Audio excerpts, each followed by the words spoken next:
বাংলাদেশের স্বাধীনতা ও সার্বভৌমত্বের প্রশ্নে সব রাজনৈতিক দল ঐকমত্যে পৌঁছেছে বলে প্রধান উপদেষ্টা ড. মোহাম্মদ ইউনূসকে আশ্বস্ত করেছেন বিভিন্ন দলের নেতারা। একই সঙ্গে প্রয়োজনীয় সংস্কার শেষ করে দ্রুত নির্বাচন দিতে প্রধান উপদেষ্টাকে তাগাদা দেন তারা।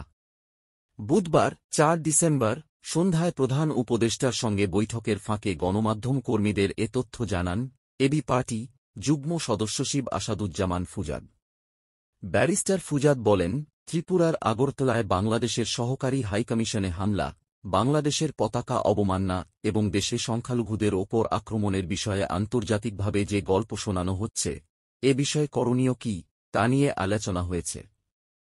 আজকের বৈঠকে কোনো রাজনৈতিক বিষয় আসেনি জানিয়ে তিনি বলেন, তবে প্রয়োজনীয় সংস্কার শেষ করে দ্রুত নির্বাচনের জন্য তাগাদা দিয়েছেন রাজনৈতিক দলের নেতারা।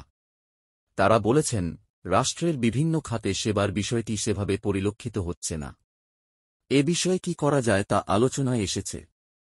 বাংলাদেশের স্বাধীনতা ও সার্বভৌমত্বের প্রশ্নে সব রাজনৈতিক দল ঐকমত্যে পৌঁছেছে বলেও প্রধান উপদেষ্টাকে আশ্বস্ত করেছেন রাজনৈতিক দলের নেতারা।